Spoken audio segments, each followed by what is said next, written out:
Coming up on today's DLLS Mavs podcast, we take one last look at last night's win before looking ahead to the big one tomorrow in Memphis. All that and more on today's DLLS Mavs podcast.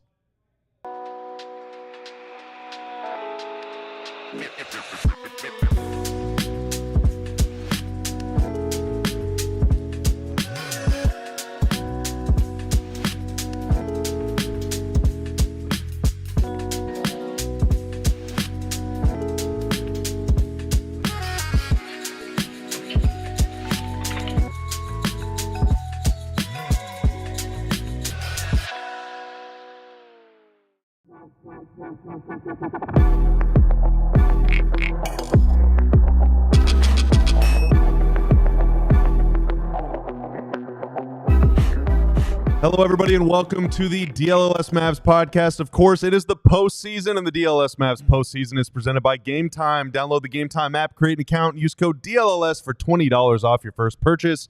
Terms apply. Last-minute tickets, lowest price, guaranteed. My name is Bobby Corella. Kevin Gray is out in Vegas. It's game time. It's game time, Jeff Kavanaugh. It's game time, Tim Cato. Kevin Gray is in Las Vegas. It's still game time out there. Marc Stein will be joining us here in about half an hour. We got a lot to talk about today. We got a dominant win last night to hit on. We got a big game tomorrow to look ahead to.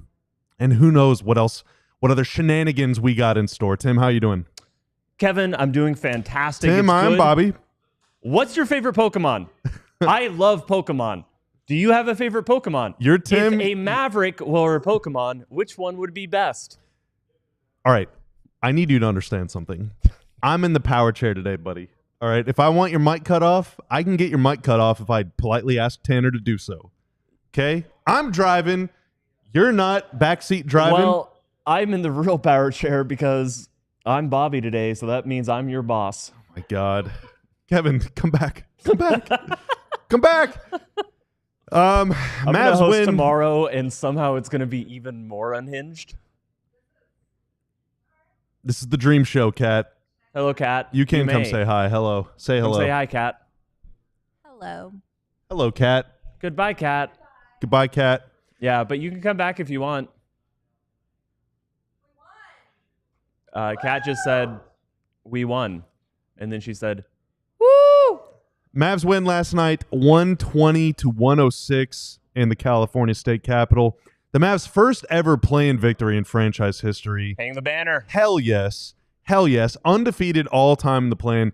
We are going to talk next segment about their attempt to make it 2-0.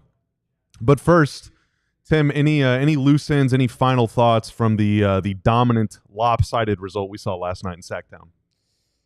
I thought that there was some good passive defense from playing that big. And you know, there was one play that stood out. I thought about clipping it, and it's hard to convey video through stills. And, you know, obviously, as Bobby here, you've heard me talk about how we can't play video on the stream.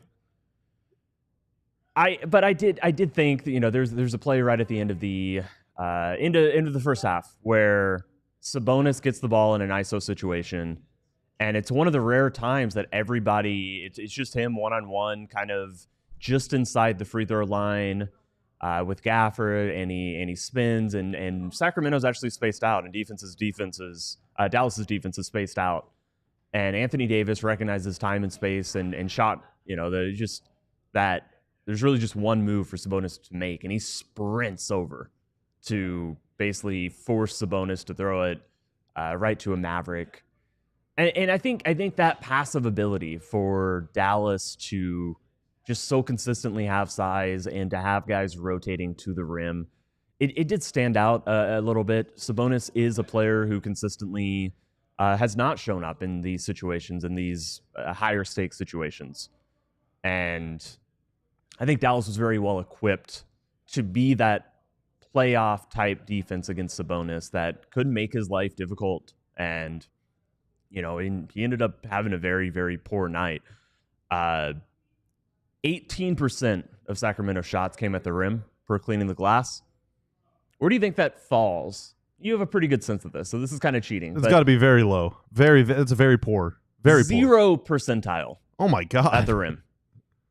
I would say about half of that was Dallas's defense. Is that fair? Like half of that was Sacramento. Yeah. I mean, some of it is personnel. And I think, J-Kid has mentioned and Stein has talked a lot about it too. AD is basically empowered to play free safety, or like the basketball equivalent of free safety. And that's a lot easier to do whenever he's guarding a guy whose jump shot the Mavs don't really fear or feel the need to respect. Last night, that was even DeMar DeRozan. I mean, this guy that's made all-star teams, I think even an all-NBA team at one point. The play I talked about, he was guarding DeMar DeRozan in the corner. And again, one of the reasons he could abandon him is because the game clock was running out. There's 5 seconds left when Sabonis made his move, so there's a lot more confidence. But also, you're just not as worried in that situation. You want to prevent a layup from Sabonis, who in that instance chose to spin and thus took his eyes away from the play. And that is a very dangerous thing to do, against a defense like this. But it was Sabonis, or it was DeRozan in the corner, and let DeRozan take a quick three, a forced three, rather than give up the layup. Yeah, and the thing that is interesting about AD's role, if you are trusting a player to be able to play free safety, that means that he can roam. He can kind of do whatever he wants, but that requires a lot of judgment. That requires a lot of situational awareness. If AD is just roaming as far away as he can from DeRozan with 18 seconds left on the shot clock, that is a really bad choice. If AD is guarding a guy like Zach LaVine and really ever roams away from him, that is also a really bad choice. But if you're on kind of a non-shooter, you recognize something that is higher risk happening, and you notice that the shot clock, there's only 3 or 4 seconds left. So worst case scenario, this is going to be a tough kick out pass into a jump shot where I'm closing out like a bat out of hell, raise my arms in there. I might even block the shot if I'm AD at that point. Then leave. Go do something. Go be impactful. I'm not trying to invoke this dude's name to spark the flame, right? But last season, the Mavs, before that team meeting in early March, their defense was completely falling apart, and some of that was because of the players they were starting, but also some of that was because at the time they were letting either Luka or Kyrie, whichever one was on the floor, play free safety. They were kind of like playing zone around them and then letting them kind of go wherever they want. There's a difference. Really were. There's a difference between doing that with a guy that's either 6'1" like Kyrie or 6'7" like Luka, even though they have really good instincts and can both kind of sneak around, poke pass away or whatever, and doing that with Anthony Davis. So, there's levels to that. And, if AD is going to continue showing that awareness and all that stuff, then it could be an effective way to play. Now, I don't want to jump the gun. We'll talk about Memphis in the next segment, but it's one thing to sag off a guy that's like a career 25% three-point shooter versus a guy like Jaren Jackson, or whoever else he could be guarding tomorrow in Memphis. But against a team like Sacramento with spacing like Sacramento and personnel like Sacramento, hell yeah, go roam. It's just you and me here on the show today, and so I'm just going to do a little story time. I remember when that losing streak was happening, or that day the defense was falling apart. I remember I called you. Oh, yeah. You remember that? You remember us having like a little phone convo about it? And I was just like... We talked for like an hour. I'm trying to... I almost cursed. I'm still remembering the live stream. Yeah, we're not on a watch along today, Tim. Yeah, don't do that. But I was like, what the F is wrong with this defense? And like I had some ideas, and you also obviously had ideas. You're very smart at diagnosing stuff. You helped me put better words onto what I was seeing. But yeah, Kyrie and Luka were both horrific. I remember that Indiana game. Yeah, it was they brutal. Just wouldn't close out to corner shooters. Well, you know what? In this game, the Dallas defense, and again, I want to give them credit, but I also want to say that they were playing on rookie mode. But they did they did almost the perfect thing on defense. They allowed 14 shots at the rim. They allowed 3 corner threes. Oh my God, dude. 3. That is wow. That is a defensive coach's dream. Yeah. Usually you have to give up one or the other. You have to have somebody rotating off corner shooters to the rim to prevent layups, to prevent shots directly at the basket. And in the process, sometimes you're going to give up threes. Corner threes, specifically. Like, this is almost the choice every defense in the NBA makes. Layups or corner threes. They are the 2 most valuable shots. They're the 2 shots that every single offense wants to end. Like, That's their preferred outcome for a possession. Now, yes, offenses want specific players taking corner threes. Certainly, you can take shots at the rim that are heavily contested that are not very makeable. Of course, there's context to this whole thing. But to limit a team to 17 total shots at the rim and from corner threes is just a staggeringly low number. Really impressive from Dallas. I think a lot of that was just the passive effect of having that many players on the court. I do think Anthony Davis made more good plays in the second half on the defensive side. But yeah, this is just one thing that's going to happen. And I do think Memphis is a little bit better equipped to handle that. And again, we'll get to that. But that's a really, really good statistical defensive performance against a team that, again, was not that was pretty toothless in the way they went about attacking. I mean, there's a reason they were in the 9-10 playing game.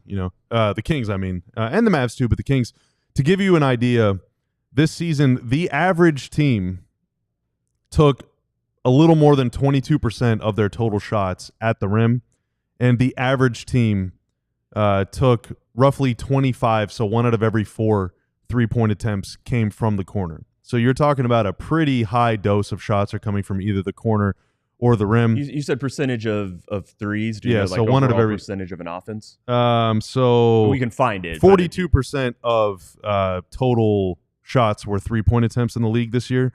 So about 10% of their shots. So 10% went to 3%, and what'd you say the rim? 22-ish percent went to about 18%.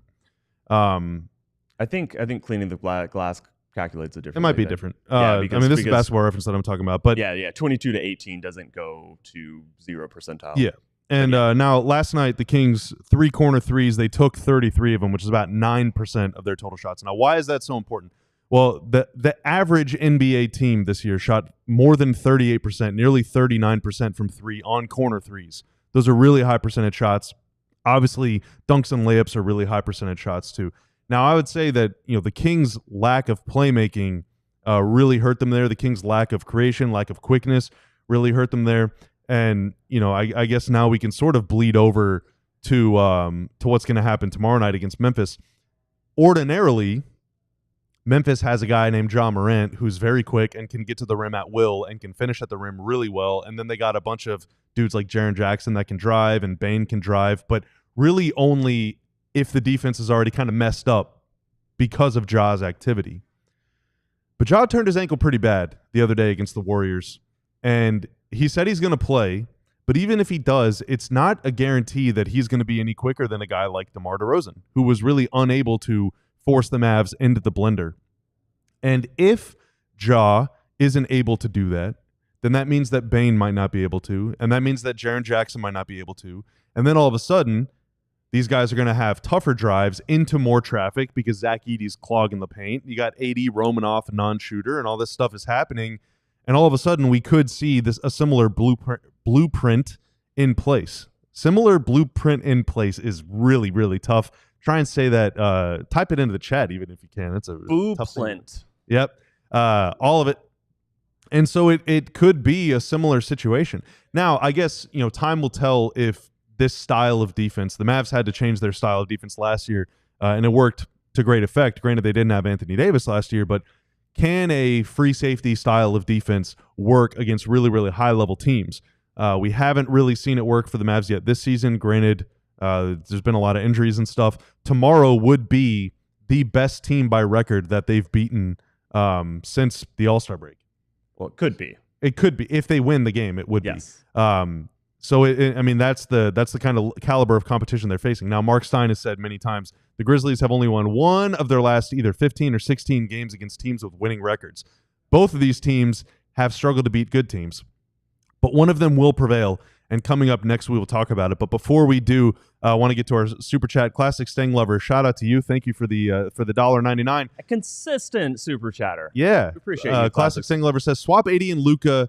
How does last night look? It looks a lot different. I mean, the Mavs probably still win the game how discombobulated the Kings look, but it would look just way different. I think the Mavs win fairly handily because I didn't think AD really helped them in the in the first half. Oh, in the first maybe quarter and a half. By halftime, he'd turn it on. He made a couple threes and got them booing. But I'm not so worried about like what he does offensively. Yeah. The question is like, is his defensive presence specifically affecting what the Kings do? I mean, obviously, He it was did really just read off those numbers. Yeah. Play devil's advocate. I think that I think that this was going to be a bad series and matchup for Sabonis, but because Derek, if we're playing this game, is Derek Lively still on a minutes restriction? It really helped having Anthony Davis on the court a lot more often, especially because Derek Lively only played 18 minutes. So having if you got 35 minutes of Derek Lively, it's a different situation. But yeah, it's just a different looking game. Yes, Dallas would win. Yes, they would have won. Let's get to the next different game. Mavs and Grizzlies. What to expect? Is Ja going to play? What is Memphis going to do? Can the Mavs win this game? We will dive into all of that and more coming up right after this on the DLS Mavs podcast. But first, let's talk about Sleeper. It's everyone's favorite fantasy app, including mine. But did you know you can also pick every single night whether your favorite or least favorite players, Domantas Sabonis, will record more or less than their projected stats? I told you. Last night, I took a big L against the advice of ball knower Tim Cato. So for at least the next 24 hours, I have to live in misery knowing I'm not a ball knower. But fear not. Like I said, you can play every single night on Sleeper. So tomorrow I will look to right the ship. And on Sleeper, the more you pick, the more you win with their multiplier all the way up to 100 times your money. It is a great time. Jeff Wilson on the Rangers is just dominating this year. Jeff Cavanaugh's doing all right. I'm falling off by the wayside a little bit these last few games, so it's time to get back on track before I make a fool of myself. But if you want to play along with me and show me that you know ball better than I do, you can download the Sleeper app today. Use promo code DLLS Mavs. Play $5 to get $55 in free plays to use anytime. Check out the terms and conditions before you do, and download Sleeper today. Bobby, every time I see you, you look a little bit older. Jeez, it might be the stress of all those poor choices. Oh my God. of who to like Sabonis scoring 25. And so I've got a supplement for you. Timeline sells health and longevity supplements featuring their proprietary MitoPure ingredient. MitoPure works with the cells in your body to help reverse age-related decline. Benefits include increased strength, energy, and endurance. Does not include better choices in terms of who's going to score points in a game like this, but I'm sure they're working on that. They have 15 plus years of research and secured 30 plus U.S. patents for their product. Right now, Timeline is giving you 10% off your order of MitoPure. Go to timeline.com/DLLS today to get started. That's timeline.com/DLLS. It is the Mavs and the Grizzlies. One team will advance to the first round and take on the Oklahoma City Thunder. The other team will go home in shame for about 24 hours before retreating to Cancun or the nearest beach thereafter. Can I say one thing? The reward for winning Friday night's game is you have to play at noon. Brutal. Or noon 30. Might be noon 30, but you have to play at noon on Sunday. Brutal. At least. And it's an 8:30 tip-off on Friday night. It's an 8:30 tip-off. It's going to feel like a back-to-back. It might as well be. It genuinely might as well be. It is brutal. I mean, if you're going to force these games to happen, you can't let that happen. If Memphis wins, I guess Memphis would probably fly the morning after, but Dallas would go straight there. They'd go straight to OKC. Or would they stay over? But they would not return to Dallas. There's no scenario where the Mavericks would be back in Dallas before if they chose. I think they would go straight to OKC or they'd come straight home, depending on the results of the game, is my best guess. Just because of how quickly that turnaround is going to be. Before we get into the game, Victor Lugo, with the $4.99 super chat. Shout out to you. Thank you. Who does B-Will remind you guys of without saying Kyrie? He reminds me of Lou Williams. I could see 6 Man of the Year potential. 6 Man of the Year potential is lofty, but he does have a little bit of Lou Will to his game. Just that classic kind of scoring Malik Monk kind of player off the bench. Malik Monk makes a little bit of sense. Obviously, Malik Monk's off-the-dribble jumper is much more developed than Brandon Williams. Brandon is certainly he has that ability, but I'm trying to think, like, how How many mid-range shots has Brandon Williams taken this entire season? He usually gets to the rim. I mean, Lou Will played in a different kind of era, Yeah, for sure. And this is not a slight on Brandon Williams. The most important thing for a guard to be able to do with his jumper is hit spot up, catch and shoot spot ups. If you've got that much juice off the dribble, you should be going to the rim. And one thing that Brandon Williams is really impressed with is just he manipulates space really well. There was a play against Memphis. It was against Memphis. It was like a behind his head pass to a guy he just knew was going to be there. You don't need to be settling for 15-footers. We've seen a few now that I'm thinking about it. Let's see. He's taken he's taken a few jumpers kind of from inside the arc but outside the paint. I'm trying to think who else. It's a good question. Nobody is instantly coming to mind. I'm trying to think of like the small, shiftier guards, like kind of Terry Rozier with like a cleaner shot selection. Maybe. Roddy B. There you go. Yeah. He's Rodrigue Bobois. All right, it's time to dive in. We've teased you long enough. The Mavs take on the Grizzlies tomorrow night. John Morant said he will play. Grind City Media's Michael Wallace said right after their narrow loss to the Golden State Warriors, Ja told him, I will play, and it wasn't out of defiance. It was out of confidence. Ja was taking painkillers on the sideline, but it seems like he'll be ready to go. Granted, taking painkillers on the sideline? He was popping pills. It was on camera. I saw the man take pills on national TV. That's crazy. Yeah. Now, how limited he'll be, if at all, is up in there. There's only one way to find out, and that's to tune in tomorrow night at 8:30. But let's say that Ja is at least close to full speed, if not full speed. What does this matchup look like for the Mavs, and what kind of challenges do they face in this game? Granted, Memphis might not be fully healthy, but if they are, holy moly, it's going to be a tough game. Yeah, I mean, there's some superficial similarities between Memphis and Sacramento. And I think they're more superficial, but Ja Morant's whole thing is that he is certainly more of a point guard and more of a exploiter of defenses and space, but there's a lot of shooting that Memphis just does not provide consistently throughout their lineups. They are a team that can kind of be sucked in to playing a little bit too much inside of the arc without a lot of high efficiency. I'm looking back at that March game, which I think is more telling than obviously the season close. But even this game isn't that telling. It was a couple days after the Kyrie injury. Anthony Davis was not back. Dallas started Dante Exum, Klay Thompson, Max Christie, Najee Marshall, and Kessler Edwards. Brandon Williams came off the bench and scored 31. So it was a game that Dallas was hanging in there, had even built a lead at points before Memphis really roared back into it with a 33-17 fourth quarter. I remember Ja finally coming alive a little bit. But the way that Dallas plays their defense isn't that dissimilar. Even when they were playing with a lot less size, they still did a pretty good job in that game, from what I recall, packing the paint. And it's going to get a lot more difficult if you're packing the paint with two real centers rather than Najee Marshall, Kessler Edwards, and 8 minutes of Dwight Powell, 14 minutes of Caleb Martin. It gets a lot more difficult. And I do think that for if Ja Morant is hobbled, and again, it's not that he gets less quick, it's just that he has less trust to plant off that ankle. And so all of a sudden he's taking very tender steps on that ankle. He's not really exploding off of it. And, you're probably turning him into a 2-foot leaper instead of a 1-foot leaper, just for him to mitigate all of that, concern he has with the ankle.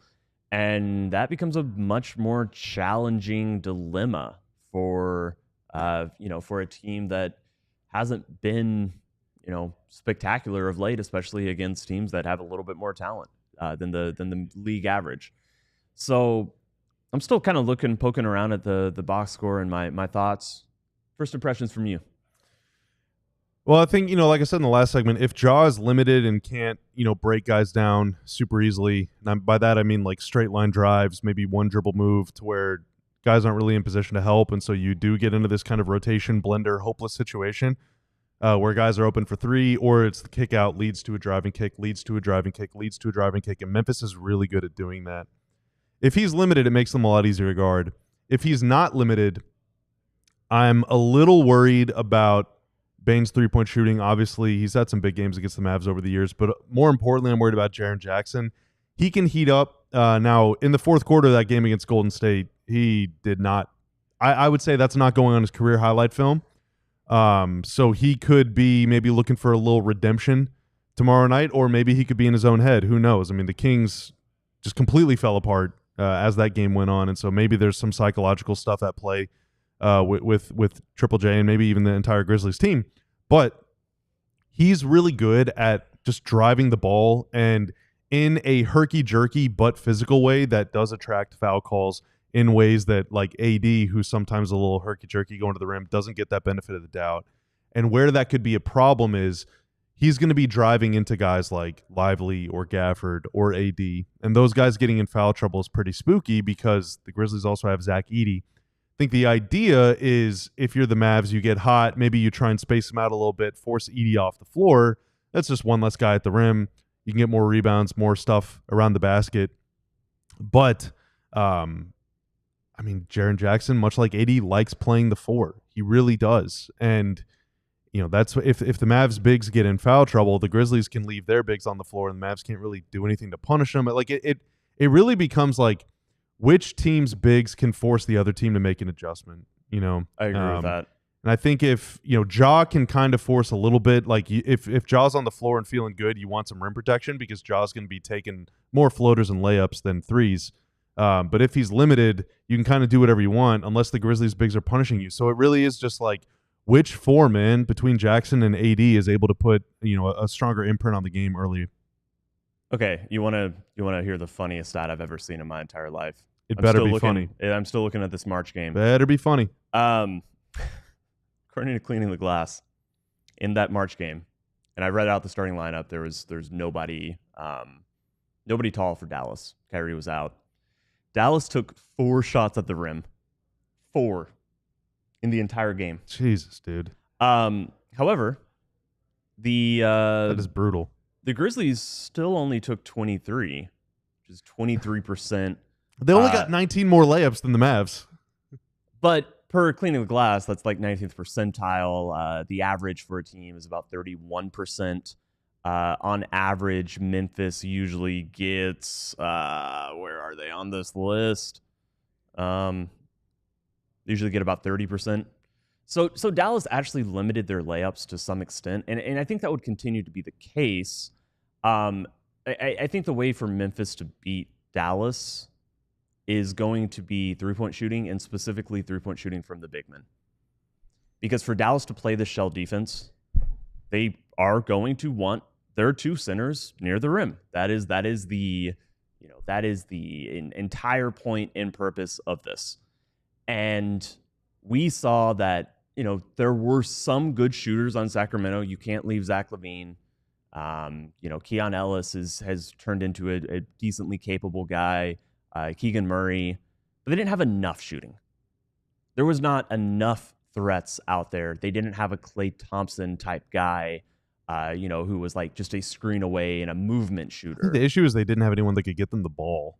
That was definitely part of it. The passes were so wayward. But Memphis can run out there with Santi Aldama, who is probably the least scary of the 3 names that I'm about to name in terms of three-point shooting. Dallas will let him take some. He can make them, but they'll let him take some. Jaren Jackson, who has become a pretty reliable volume three-point shooter, will take a lot of them. And I think this might be a game to see some more Jay Huff. Because Father John Misty going Super out John there, Zesty out there, bombing threes. I just think that it really stretches Dallas's defense when even the opposing big men you have to pull out and stretch out to guard. Eventually, Dallas's centers are going to be resistant to doing that. I think a lot of this will be dictated by which team has to blink first, and I think so much of that is going to be dictated around the big men. Memphis has a choice of who they're going to play, what combinations they're going to play. It's also interesting. Memphis has been playing. They've been starting two point guards, kind of. They've been starting Scottie Pippen Jr. next to Ja Morant, and just gives them a little bit more juice. Now, Scottie Pippen is a very ferocious defender. But that is also a way for them to have a little bit more just line drive attacking speed. But I think this entire game tomorrow is going to be dictated by which team forces a big man off the court, because I think on one side or the other, it's going to happen. That's Victor Super Chat, $1.99. Thank you again, Victor. X Factor is Memphis. Oh, X Factor for Victor, Memphis. I legitimately had not read your super chat. It's Jaren Jackson, Santi Adama, and Jay Huff's 3-point shooting. That's right. Another one. Spot on. Those Grizz bigs can shoot, and they can also rebound. Memphis offensive rebounded 33% of their misses this year. That's the third most in the NBA. So not only can they space you out, spread you out, they can also get a lot of tip-ins, and that's what Zach Edey does better than just about anybody in the league. All right, coming up next, we're going to be joined by Marc Stein to talk a little bit more about some basketball. So don't go anywhere. It's the DLLS Mavs podcast. But first, owning property comes with plenty of challenges. You're overpaying on property tax, and you should not be one of those people that's doing that. Did you know that you can fight your property taxes and save thousands of dollars every year with our friends at Ownwell? Ownwell believes that when it comes to paying property tax, you should only pay what's fair. And how easy is it to sign up for one of these things? Everything is an app now. You got to give all sorts of information. It takes days, weeks, months. The deadline's coming up here. Ownwell, you can get signed up in 3 minutes. You only got to give a few details. You're in the system. Boom. You're ready and good to go. And it is effortless. They can save you so much money. So you can put your property tax money back in your pocket in just minutes. 86% of Ownwell's customers receive a reduction with an average customer savings of $1,100. That is a whole lot of cash. So the deadline to protest is May 15th. That is coming up very soon. Save money on your property taxes with Ownwell. Sign up in less than 3 minutes and start your protest today at ownwell.com/DLLS. That is OWNWELL.com/DLLS. Just like your favorite team needs a home court advantage, your home needs a home floor advantage. And Empower Today can help you get it.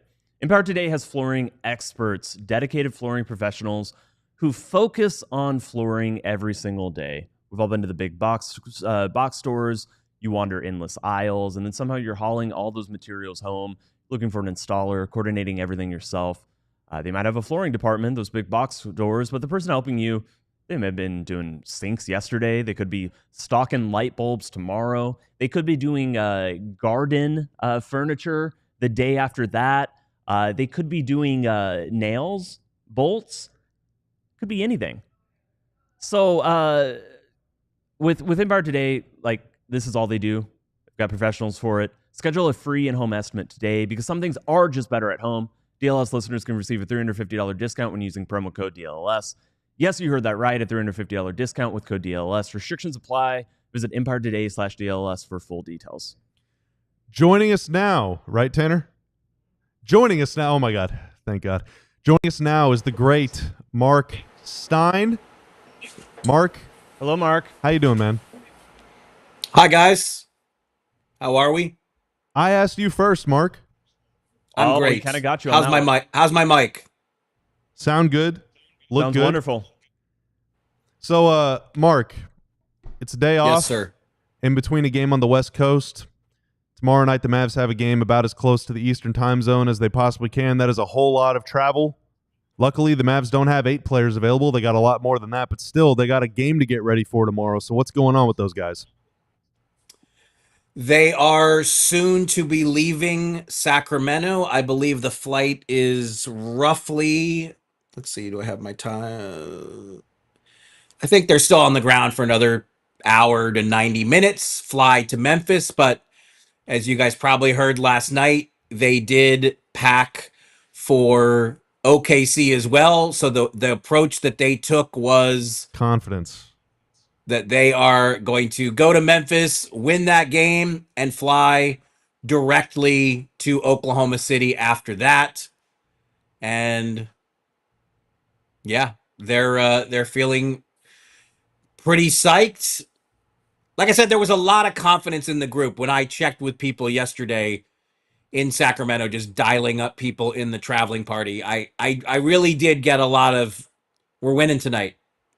That was relayed to me more than once. So, yeah, they feel Mavs good. Pretty confident on the Stein line, man. I love to hear that. One guy that had a huge game last night, and you called it. You gave us the guarantee that Klay Thompson would be great, and he was, especially in that second quarter. After the game, he's a guy that's not afraid to wear his emotions on his sleeves. When he's feeling good, he'll let you know, and whenever he's kind of in his thoughts or in his feelings, he'll also let us know. He looked relieved, man. He just looked like last night was just, obviously bouncing back from 0 for 10 last year against the same team in the same building. Like it really did look like it meant something to him. He was asked in the locker room by somebody about his 1 of 10 shooting performance in last year's playing game, and he corrected the reporter and said it was 0 of 10. Heard about it all summer. Yeah, and so I think I was trying to kind of speak it into existence because I think you guys know I'm a Klay fan, and I was hopeful for him that he could have that kind of bounce back, and he did. And he did not make the 6 threes I predicted, but I think he will settle for 5, 16-point second quarter. I think you heard a lot of Mavs who were pretty giddy for him as well. And look, they're going to need the same thing to beat Memphis. We talked about it last night. On one hand, if you factor in the play-in game against the Warriors, the Grizzlies are 1-15 in their last 16 games against teams with winning records. But the Mavs don't qualify in that category. The Mavs did not have a winning record. They know Memphis is going to play a lot faster than the Kings did. And 2 huge points of emphasis for the Mavs in this game will be cut down on turnovers are going to be problematic. You can't ring up live ball turnovers. That's a major problem against a team that's going to want to get out and move like the Grizz, but also you got to make shots. I mean, they don't have, they're just, even as well as B Will played, they just don't have the shot creators right now. I mean, Najee Marshall has played well since basically becoming the jumbo size starting point guard for this team, but like shot creation, good open looks are at a premium. And so the Mavs got to make the shots they get. And Klay Thompson's obviously going to be a huge part of that. You may not have even asked about this, but did you hear anything about the rotations and Spencer Dinwiddie's exclusion? I do not foresee that changing. It's crazy that Spencer Dinwiddie led this team in minutes and assists. And Bobby, what's the other prominent stat? Free throw attempts and steals. And I believe made free throws too. But yeah. Probably some other numbers too, if we really dug deep on it. He is firmly out of the rotation right now. Like I do not foresee that changing. That's so Najee wild. Marshall. Najee Marshall will start again. I'm quite sure, and B Will and Exum will get the first guard minutes off the bench. Can I say one thing? No, I think this really does justify so many of our frustrations throughout January, where the entire offense was built around Spencer Dinwiddie ISO ball in the fourth quarter. Yes, Jason Kidd, it turns out there were other scenarios possible.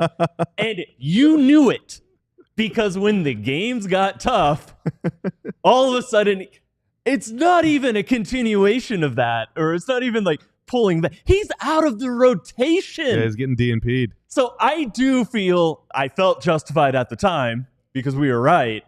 But Jason Kidd is justifying every complaint we had about him earlier in the year. It's all just so funny. Tim Cato's standing on business. There was a stat Follow had last night. The Mavs made 14 threes against the Kings, to your point about needing to make shots, Mark. They only made 14 or more threes twice in their last 17 regular season games. So last night was truly a sight for sore eyes, and hopefully not a rare sight, because they are going to need to score. And again, to your point about Najee playing, Tim mentioned Scottie Pippen's been starting lately for them. really disruptive defender. And for a guy Yep. like Najee or PJ that can at times be a little loose with the ball, that is potentially a little dangerous, gives me cause for concern. But Mark, the ultimate thing that people in our postgame show last night were wondering, I'm sure people are wondering right now, I'm still wondering, do you have any idea? I think we can all assume Ja's going to play, but do you have any idea how comfortable, how fit, how speedy Ja will be tomorrow as he continues to battle that ankle? I do not. I just know he's going to give it a go. I can't sit here and tell you that I can really put a percentage on it and grade it, like what the state of him is. Do you like my device cleaning move that I threw in there That in was that great. segment? Wonderful. It seems to have helped. I had some weird line in the middle of my screen that I couldn't fathom what was going on. So look, on a scale of 1 to 10, I don't know how close to 10 Ja will be, but you just know he's going to give it a go and try. It's just this is one of the concern. This has been one of the issues for the Grizzlies. Ja played a stretch of 6 straight games in March. That was the first time he had played a stretch of consecutive games that long since March of 2023. So along with the various issues that have confronted this team this season, keeping Ja on the floor healthy has been a major challenge for the Grizzlies. And, that ankle twist did not look good. Common sense would tell you that he's going to be compromised to some degree. But I think it's going to be one of those deals that we won't know until we see it, because the Grizzlies certainly ain't going to come out and announce that he's not a 10 on the 1 to 10 scale. But, we're just going to have to see what, he's had a couple days. That game was Tuesday night, so that is the advantage when you play in the first play-in game, that they obviously want to give the 7-8 teams as much of an advantage as they can, because look, especially this year, the 7th and 8th seeds in the West, the 7th and 8th seeds in the West won 48 games. The Mavericks and the Kings were well shy of 48 wins. So the system is set up to give them not just home court advantage, not just home floor advantage, as Tim Cato would say in his Empire read, but it's meant to give them the rest advantage as well. And you said it, Mavs now traveling from Sacramento all the way back to a city that borders on East Coast time. But again, I think the Mavs are feeling good about their chances, and you have to say their readiness to play has not been an issue this year. And look, to the Spencer Dinwiddie point, Spencer Dinwiddie didn't finish the season playing the same way he did at his best. I think there were a lot of times this season that Jason Kidd and this Mavericks coaching staff felt like Spencer Dinwiddie is the only sure-handed veteran dribbler, dribble creation, run an offense guy that this team had available at many, many points in the second half of the season amid all the injuries. But Will, there was concern. There was genuine concern when the Mavs got on the plane to Sacramento. Is D. Will going to be able to play? I don't think they were too sure about that. And B. Will basically said, I'm giving it a go. I will give it a try. And, he was fantastic last night. One of the many, many key cogs in a season extending win. We probably should have foreseen this a little bit more when in the last game of the season, the one that, Dallas pretty much punted against Memphis, and they rested Lively and Anthony Davis and PJ Washington, and Daniel Gafford only plays 19 minutes, and Najee ends up playing 28, but still, he's not closing out the game. And then there's Spencer Dinwiddie getting 36 of them. 36 minutes in the regular season finale. Probably not an indicator that they were trying to rest him up for the postseason. Likewise, I might add, Max Christie played 39 minutes, and he appeared to be the 9th or 10th player off the bench for Dallas last night. Mark, and look, I heard you guys bring this up earlier. The minute restrictions are still there for your Livelies and Exums. I just think they've been expanded to a degree. Like they're maybe not as strict as they were, but there are still minute restrictions, I think, that Jason Kidd is looking at here. Mark, we got to get you out of here, but before we do, are you willing to give us any guarantees for tomorrow? You gave us 2 for Mavs Kings. Can you muster at least 1 for Mavs Grizz? I can't guarantee it, but look, I think even the last week of the regular season, Disappointing. We've been talking about this scenario being the likely scenario, and the Mavs will certainly go there with an excellent chance in a 1-game scenario. Anything can happen. But again, we also have to say the 10 seed in the play-in era has never won 2 games to clinch that 8th seed. It's never happened. The number 10 seed was 2-6 in the play-in tournament entering last night. Both Miami and Dallas won. Now Miami goes to Atlanta. Now Dallas goes to Memphis. Can at least one of these teams win and finally give the NBA its first number 10 seed to claim a playoff berth? We shall now see. Playing records were made to be broken, Mark. This ain't a joke. We appreciate you, man. Rest up, get some sleep. It's going to be another long night tomorrow night, and we will see you then, all right? And maybe I'm going to host. I heard you guys say that like Tim's hosting. Who knows? Who knows if maybe I steal Kevin Gray's chair tomorrow night. Who knows? We're going to have to take it from my cold. That'll be the first segment hands. Tomorrow will be just y'all just brawling. I think that's great. As long as we don't violate TOS. See you, Mark. Bye, guys. Bye. Always love dialing up the Stein line. What a guy. What a guy. What a guy. Even though he's afraid to make a guarantee. We'll probably make some guarantees, but what will we guarantee? What are we promising? The only way to find out is to stick around. Coming up right after this. But first, NFL draft is next week. We're in the postseason. Stars are in the postseason. Rangers are winning games. Sports are sportsing around here. Paige Beckers is a wing. There's a whole lot going on in DFW right now, and so it has never been a better time to sign up to become a diehard. And to mark the occasion of the NFL draft, we are providing you with a $36 introductory offer to become a diehard. That averages out to just $3 a month, the best deal we've ever offered here. What is a diehard? You say, well, diehard is a member of our community here at DLLS Sports. It's someone that can read the entire website, all the premium paywall written content by folks like Tim Cato on the Mavs, Clarence and Joe on the Cowboys, Jeff on the Rangers, Sam and Sean on the Stars. Diehard is someone that can join the Diehard Discord Lounge, a great place to hang out. People whose questions we'll be answering in the next segment. A diehard is also someone who gets to carry around a physical diehard card. Hey, that's pretty cool. It's made of obsidian, gold, platinum, and other rare precious metals delivered to Earth via a comet strike sometime in the 1960s. Don't ask when or where it landed. Diehard is also someone that gets a free shirt right when they sign up. We got more than 30. I think maybe even more than 40 now, Tim. Have you made a recent count? I think it was up over 2,000. Counting. That is not true. I did not say that. Tim did. To choose from, you get a free shirt right when you sign up out of the gate and a discount on any other beautiful merch that you might want. You also get a discount on live events. Folks, there are so many reasons to become a diehard. And just today, we've had some more sign-up. Shout out to Scott, a different Scott. That's 2 different Scotts.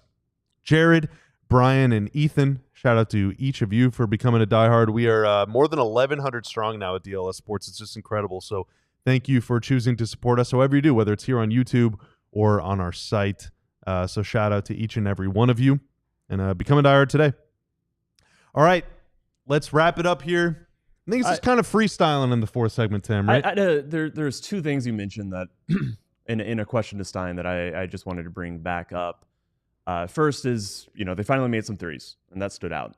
It's still wild to me. They took 19 in the first half and only 9 in the second.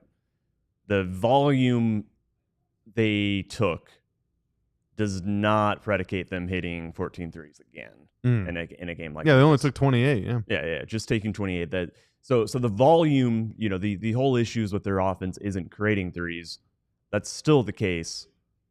The thing about three-pointers is sometimes they just go in. Brr. That's the correct way. Brr. Three-pointer go in. The other thing you said is that, you're talking about Scottie Pippen Jr. and that he can be a very disruptive defender. Last night, Sacramento, they're doing almost like 3/4, like 3/4 presses at times, and I think they looked at Dallas and looked at Najee and PJ and the lack of a true point guard out there, although Exum and Brandon Williams ended up being on the court most of the night. But there's also times where Anthony Davis was dribbling the ball all the way up the court. But there was times where I think Sacramento was hoping they could get some, backcourt defensive pressure, slow down Dallas just a little bit in terms of initiating the offense. And almost every time that happened, you tell me if you disagree, but almost every time, Dallas just not only broke the press, but it felt like they got into almost a secondary fast break type style offense where Sacramento's defense was not only did not slow them down, but then they're all out of position. And the only guy waiting at the rim is Sabonis, who is not a rim protector. He is not somebody that you're scared of, driving downhill. Their best rim protector last night was Keegan Murray. Yeah. And Sabonis was out of position a lot, too. I mean, there were so many cross matches. Like, it was a disaster. Sabonis would not step to Klay, and that's how Klay got a lot of his shots. Klay's shots were not wide open, but, they were pretty simple actions. And Klay, just being the type of shooter he is, doesn't need a lot of space. And he knew that, there's nobody in front of him.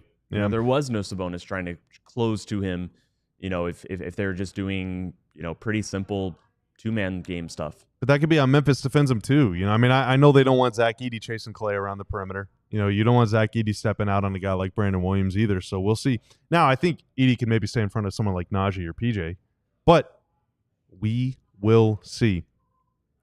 I guess we're just kind of cooking for the last 8 minutes or so, right? We actually got a decent number of questions now. Oh, did we? So Yeah. from the another reason to become a diehard, like I said, you get to join the DLS Diehard Discord. So should we want to take some questions from the diehards? Ben Solheim just wants to give a big thank you to the players for not quitting. He says it would have been very easy for them to say F it, but they won't let the season end. There's a Roddy B question, but I feel like that's the last question to ask, unless you want to do it now. What Ben said is very true. Yeah. There were people in the chat last night that were like, "Y'all aren't real Mavs fans." I mean, first off, Tim and Mark don't identify as fans, so you're right. But because like we're fired up about what Nico said the other day, and still talk about the Luka trade a lot. Don't get it twisted though. Your boys got nothing but respect for the players in the locker room, the players on the floor, because they are fighting through all sorts of stuff. On court, off court, injuries, health, temperament, mood, vibes, environment, everything. Distractions created by their own bosses. Like, there's a lot of reasons that this season could have gone sideways, the way it did in Phoenix, or the way it clearly did in Sacramento, or in Philly, or in any other number of places. But it didn't do that here. And so shout out to those guys. I mean, they're playing their ass off. It's awesome to watch.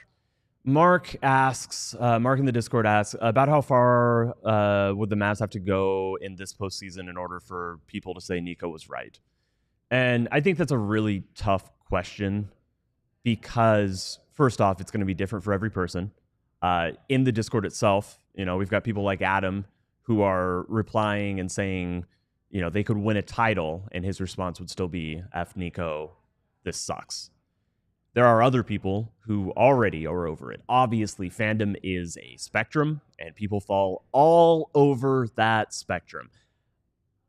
Also, it's a hypothetical because Dallas is not beating the Thunder. They could lose SGA for the entire series, and I am very confident they are not beating the Thunder. It would take an act of God for them to beat the Thunder. Jeez. The Earth would have to swallow the Thunder team whole. I guess the scenario is that Brandon Williams really turns out to be like him. Yeah. Like that is like basically I'm not sure the team with Kyrie. I'm in a postseason setting, I still don't love the team. I think that next season they might move around some stuff and shore up some issues and reassign some roles of players who are on the team. But if Brandon Williams does a Kyrie Irving impression for the entirety of the Oklahoma City series that Dallas has not, obviously is not yet confirmed to be playing, still have a still need to win tomorrow's game to even get there. I guess that gets you a little closer, but then you're still dealing with Lively on minutes restrictions and AD who, if all of a sudden he just comes back and he's super. Anyway, so that's not the hypothetical that we've been asked. I think if Dallas steals a game from OKC and looks really good doing it, I think there will be some noise, from some segment of the fan base being like, this is proof that this team works. Just like I've seen people saying, and I'm not trying to, this is not mockery or anything, but there's people saying that the Sacramento game last night kind of looked like the 2.5 quarters against Houston. And it's all very small sample size. And Dallas has had a team that, has been healthier, that looked nothing like a, championship team against, 2 games or 1 game against the Clippers, against the Lakers. I don't think that the true answer of the Nico trade, if you aren't decided, if you're looking for a longer term outcome, I don't think anything that happens this season can dictate what you end up thinking of it. I disagree. He said that they made the trade to win a title. If they win a title, he's right. Does that mean anyone's fired up about it or everyone loves you? No. But he would be right because he said, I believe this gives us a better chance to win a championship. If they do, technically, you are right. Well, technically, you can't prove that they wouldn't have won one. Sure, but we only live in the real world. That's true. Well, speaking of living in the real world, but wishing we didn't. Oh, wow. Why didn't Roddy B get the minutes he deserved in the 2010 first-round series against the Spurs? Dude. And is there a way to answer this other than just saying Rick Carlisle? No, there's not. Yeah. There was one man was in charge of that, and he made the wrong choice. Absolutely made the wrong choice.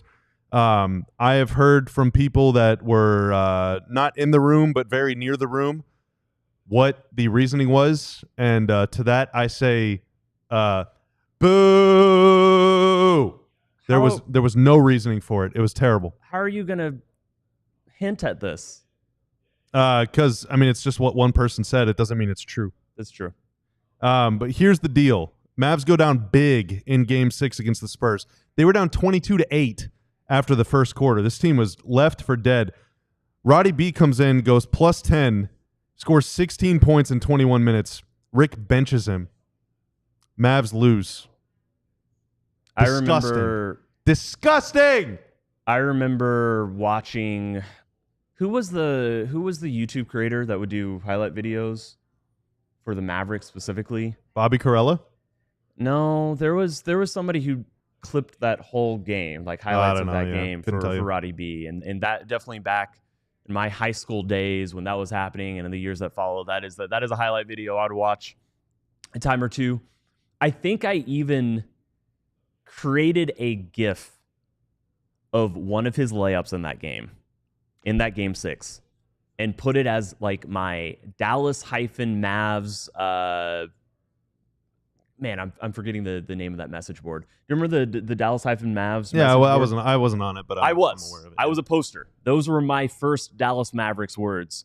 Was on the Dallas-Mavs .com. I'm totally blanking. This is it doesn't matter. It recently passed away as a website. I think like within the past year. But I created one of the layups, one of the Roddy B layups. I think it was the one where he like snaked a pick and roll and then finished like kind of up and under Tim Duncan.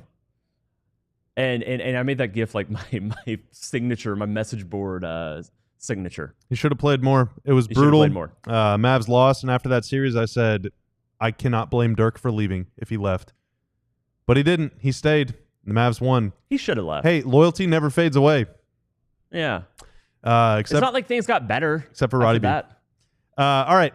Well, that is going to do it for us here at DLLS Mavs. Kevin Gray, like I said, he's going to be gone all through the weekend, but we will be back along with Marc Stein tomorrow for Mavs v. Grizzlies. Pregame coming to you at 8 o'clock. Join us for our watch along at 8:30, and then, of course, we will have postgame coverage all live here on YouTube. Shout out to Tanner, producer, for making us look good, sound good. Shout out to Tim Cato for beat writing it up.